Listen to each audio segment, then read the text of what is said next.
Hello friends, welcome to radiant competition classes. और आज हम लोग यहाँ देखेंगे BSSC CGL3 यानी सचिवालय सहायक से संबंधित जो विज्ञान के प्रश्नों का सेट हम लोग देख रहे थे। तो आज हम लोग यहाँ पर देखने वाले हैं 13वां सेट।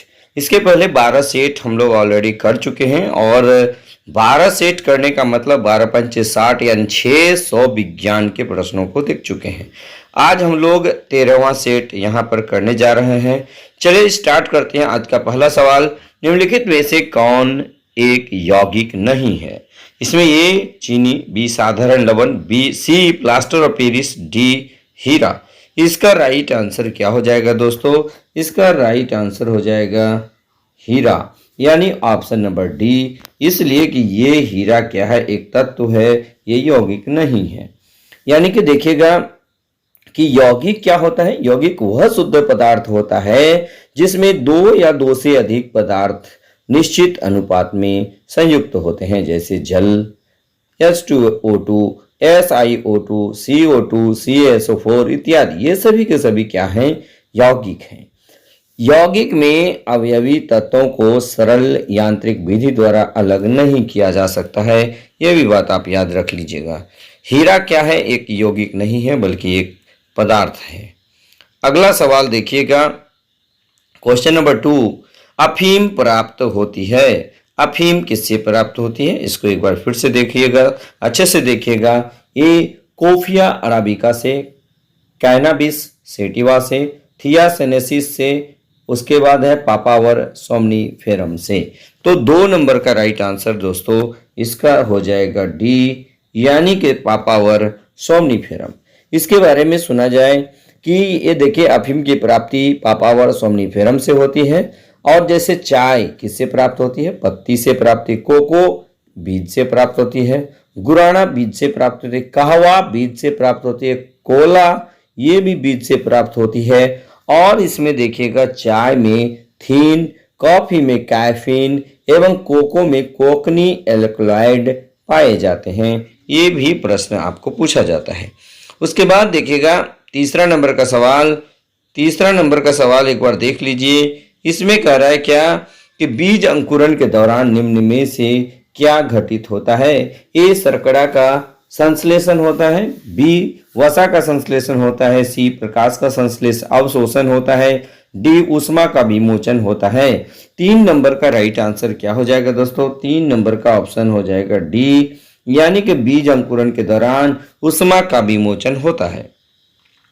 चौथा नंबर इसमें देखिएगा, चौथा नंबर का सवाल देखिए। चौथा नंबर कह रहा है क्या? देखिए, जिसमें जरूरत है मैं उसी का जो है एक्सप्लेनेशन आप लोग को दे रहा हूं।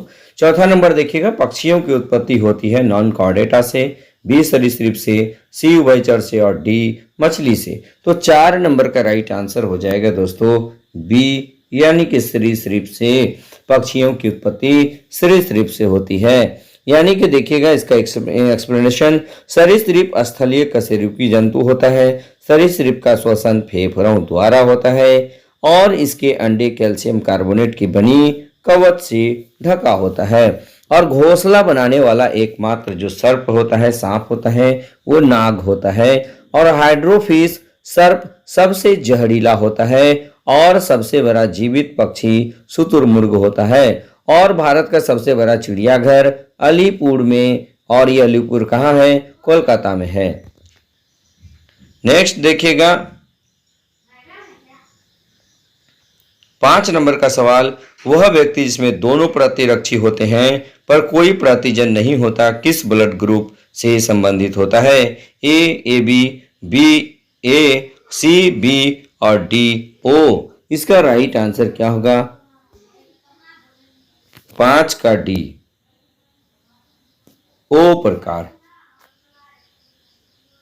चलिए अब इसका एक्सप्लेनेशन देखिएगा। वह व्यक्ति जिसमें दोनों प्रतिरक्षी होते हैं पर कोई प्रतिजन नहीं होता है, ओ प्रकार के रक्त समूह से संबंधित होता है। और ओ रक्त समूह को यूनिवर्सल डोनर कहा जाता है, जबकि ए बी रक्त समूह को यूनिवर्सल एक्सेप्टर कहा जाता है। ये भी आप याद रख लीजिएगा। नेक्स्ट देखिएगा 6ठा नंबर का सवाल, रेडियो एक्टिव पदार्थ द्वारा क्या नहीं उत्सर्जित होता है? ए अल्फा किरण, बी बीटा किरण, सी पॉजिट्रॉन और डी प्रोटॉन। इसका राइट आंसर हो जाएगा डी नंबर, यानी कि ये होगा प्रोटॉन। रेडियो एक्टिव पदार्थ द्वारा अल्फा, बीटा और पॉजिट्रॉन होता है, लेकिन प्रोटॉन जो है उत्सर्जित नहीं होता है। उसके बाद इसमें देखिएगा इसका एक्सप्लेनेशन, यानी रेडियो एक्टिव पदार्थ द्वारा प्रोटॉन उत्सर्जित नहीं होता है। प्रोटॉन पर धनात्मक आवेश होता है और परमाणु के नाभिक में प्रोटॉन और न्यूट्रॉन रहते हैं। अल्फा किरणें, बीटा किरणें विद्युत चुंबकीय तरंग नहीं है, ये भी याद रख लीजिएगा। 7 नंबर का सवाल देखिएगा दोस्तों। 7 नंबर कह रहा है कि पदार्थ का जड़त्व किस भौतिक राशि का माप बताता है? ए कद, बी भार, सी द्रव्यमान और डी चाल। तो 7 नंबर का राइट आंसर हो जाएगा दोस्तों सी, यानी कि द्रव्यमान। उसके बाद 8 नंबर का देखिएगा दोस्तों। 8 नंबर है कि जी का मान क्या होता है, यानी कैपिटल जी का मान कितना होगा? तो इसका राइट आंसर देखिएगा 6.67 × 10⁻11 न्यूटन मीटर स्क्वायर प्रति KG square. B 6.67 × 10⁻11 newton metre square प्रति केजी स्क्वायर। उसके बाद 6.67 × 10⁻10 न्यूटन मीटर स्क्वायर प्रति केजी स्क्वायर। डी नंबर है 6.67 × 10⁻10 न्यूटन मीटर स्क्वायर प्रति केजी स्क्वायर। तो 8 नंबर का राइट आंसर ए हो जाएगा दोस्तों, यानी कि ये हो जाएगा 6.67 × 10⁻11 न्यूटन मीटर स्क्वायर प्रति केजी स्क्वायर। उसके बाद देखिएगा 9 नंबर का सवाल। 9 नंबर का सवाल देखिए, बहुत ही इंपॉर्टेंट सवाल है। पृथ्वी के द्रव्यमान की गणना सर्वप्रथम किस वैज्ञानिक ने की थी? A Galileo, B Newton, C Boyle और डी कैवेंडिश। इसका राइट आंसर हो जाएगा 9 नंबर का डी, यानी कि कैवेंडिश ने किया था। यानी पृथ्वी के द्रव्यमान की गणना सर्वप्रथम कैवेंडिश ने किया था। उसके बाद देखिएगा अगला नंबर का सवाल, यानी 10 नंबर का सवाल। स्वस्थ मनुष्य का डायलोस्टिक दबाव कितना होता है? ए 80, बी 120, सी 210 और डी 180। यानी देखिए हमेशा याद रखिएगा सिस्टोलिक बटा डायस्टोलिक होता है, तो डायस्टोलिक यहाँ पूछा है। तो 10 नंबर का राइट आंसर क्या हो जाएगा? ए, यानी नीचे वाला पूछा है। जैसा कि हम लोग जानते हैं कि 120/80 होता है, तो सिस्टोलिक होता है, डायस्टोलिक होता है, इसलिए यहाँ पर 80 राइट आंसर होगा। कौन सा वनस्पति परजीवी पोषण प्रदर्शित करती है? म्यूकर, मशरूम, कसकटा, शैवाल। और इसका राइट आंसर हो जाएगा म्यूकर। इसका राइट आंसर क्या हो जाएगा? म्यूकर होगा। उसके बाद देखिएगा 12 नंबर का सवाल। 12 नंबर कह रहा है कि एक्स किरणें किसको पार नहीं कर सकती? ए लकड़ी, बी अस्थि, सी मांस, डी त्वचा। तो राइट आंसर हो जाएगा बी, अस्थि को पार नहीं कर सकती है। पॉजिट्रॉन की खोज किसने की थी? रदरफोर्ड, चैडविक, थॉमसन और एंडरसन। पॉजिट्रॉन की खोज राइट आंसर हो जाएगा एंडरसन ने किया था। उसके बाद देखिएगा 1 जूल बराबर होता है 10⁻³ अर्ग, बी 10⁻5 अर्ग, सी 10⁻7 अर्ग और डी 10⁻11 अर्ग। तो इसका राइट आंसर हो जाएगा 10⁻7 अर्ग। चलिए 14 नंबर हो गया। अब हम लोग देखते हैं 15 नंबर का सवाल। 15 नंबर देखिएगा, सौर मंडल में किस ग्रह का द्रव्यमान एवं घनत्व पृथ्वी के समान है? ए मंगल, बी शुक्र, बी सी पृथ्वी, सी बुध और डी बृहस्पति। तो इसका राइट आंसर हो जाएगा शुक्र, इसलिए शुक्र को पृथ्वी का बहन भी कहा जाता है। अगला सवाल देखिएगा, पृथ्वी को चंद्रमा या चंद्रमा को पृथ्वी के चारों ओर एक बार घूमने में निकटतम समय लगता है? 12 घंटे 365 दिन, 27 दिन, 7 घंटे 43 मिनट, 11.47 सेकेंड और डी 24 घंटे। इसका राइट आंसर हो जाएगा 16 का सी, यानी कि 27 दिन 7 घंटे 43 मिनट 11.47 सेकेंड। उसके बाद देखिएगा सूर्य अस्त होते समय लाल रंग का दिखाई देता है, इसका कारण क्या होता है? तो इसका राइट आंसर क्या हो जाएगा दोस्तों? 17 नंबर का सवाल बहुत बार परीक्षा में पूछा है। राइट आंसर हो जाएगा परिकिरणन के कारण ऐसा संभव हो पाता है। उसके बाद देखिएगा श्यानता का एसआई मात्रक क्या होता है? पॉइज, पास्कल, पॉइजली, उपर्युक्त में से कोई नहीं। राइट आंसर हो जाएगा 18 नंबर का ए नंबर होगा, यानी पॉइज। श्यानता की एसआई मात्रक जो है पॉइज होता है। उसके बाद देखिएगा 19 नंबर का सवाल। Very very important. एक गेंद को क्षितिज से कितने कोण पे फेंके कि अधिकतम 36 दूरी तय कर सके? 0 डिग्री, 90 डिग्री, 30 डिग्री और 45 डिग्री। इसका राइट आंसर हो जाएगा डी नंबर 45 डिग्री। उसके बाद देखिए सबसे अधिक प्रत्यास्थता का गुण किसमें होता है? स्टील में, रबर में, चांदी में, शीशा में। तो इसका राइट आंसर हो जाएगा ए, स्टील में सबसे ज्यादा प्रत्यास्थता का गुण पाया जाता है।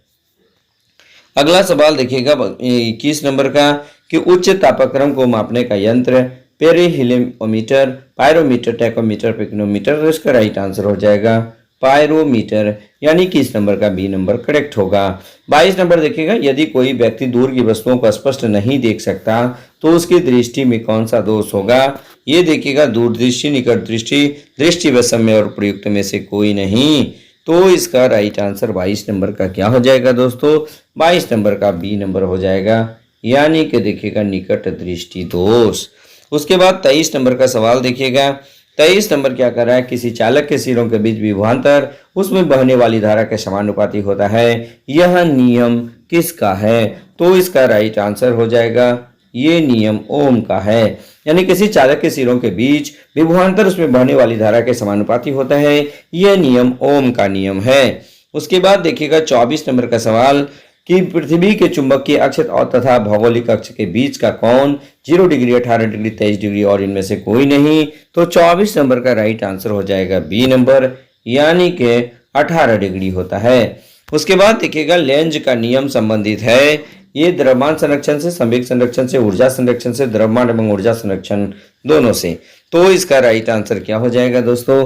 25 नंबर का राइट आंसर हो जाएगा सी, यानी कि देखिएगा कि संवेग संरक्षण यह ऊर्जा संरक्षण से संबंधित है। लेंज का नियम ऊर्जा संरक्षण से संबंधित है। उसके बाद देखिएगा 26 नंबर का सवाल कि वायु में ध्वनि का वेग क्या होता है? तापमान के बढ़ने से घटता है, तापमान के घटने से बढ़ता है, तापमान पर आश्रित नहीं रहता है, तापमान के घटने से घटता है। तो राइट आंसर हो जाएगा 26 का डी नंबर हो जाएगा, यानी कि तापमान के घटने से घटता है। उसके बाद अगला सवाल देखिएगा 27 नंबर का सवाल KMnO4 में Mn की ऑक्सीकरण संख्या क्या है?